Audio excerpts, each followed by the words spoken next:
The Chartered Institute of Taxation of Nigeria has applauded efforts of the federal government in its drive to overhaul the nation's tax system, a move which seeks to reduce the country's dependence on oil revenue and promote fiscal stability.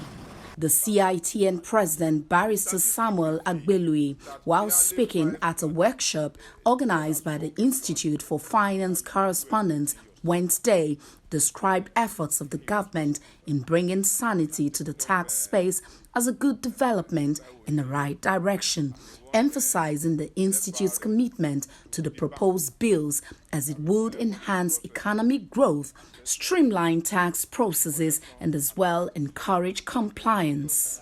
AV1 News brings you details of the report.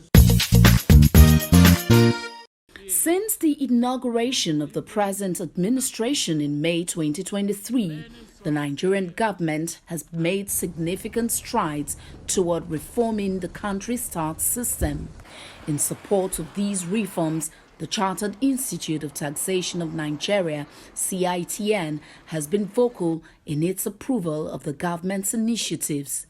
The CITN President, Barrister Samuel Agbelui, acknowledged the efforts of the government, stating that the reforms are necessary to create a healthier tax environment that would enable businesses thrive in Nigeria's challenging economic context. While commending the role of the media in shaping informed narratives around the country's tax reforms, the CITN president explained that if the nation's revenue were based on the number of taxes in Nigeria, the tax to GDP ratio would exceed 30%. Statistics reveal that barely 5 different types of taxes that we have amongst the 60 or the 65, as the case may be, are actually bringing in over 90% of our tax revenue. Now, how do you border the system, disturb the business, disturb the companies, disturb the personnel working in those companies with about 60 different types of taxes? That is not helping the country. So it means that we just add those things as nuisance tax, I will call them. They were not helping the system.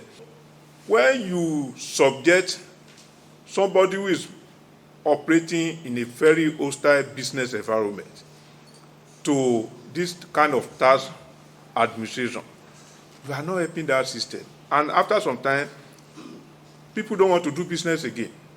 While these measures are seen as steps in the right direction, they have also sparked discussions on their broader implications for both businesses and government revenue generation. What is the relationship between the tax bill, the tax reform bill, and financial inclusion?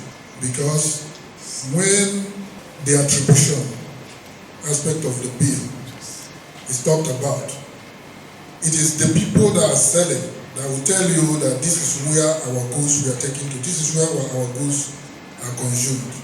So if the people there are not financially included, is it possible to track their purchases? How do we distinguish those who pay tax from those who are not paying? Because that actually is the problem. Coupled with the fact that some states have said that they are going to be a loser in the scheme of things in terms of this tax reform that we're talking about. What kind of consultation have you done that the governors do not understand, that the northern people do not understand, as to what will sustain them with the tax reform? The benefits are enormous. We have the benchmark or the threshold for small business being raised from 25 to 50. That's a major one. What they are saying is that have more money in your hand. Because sometimes when we speak this grammar, we don't actually dig deep into the benefit. For now, go and thrive, go and do your business. Once you are prosperous enough, then you can visit us, or we can visit you. But if you are still operating within 25, 40 million, it used to be 25, it's now 50 million.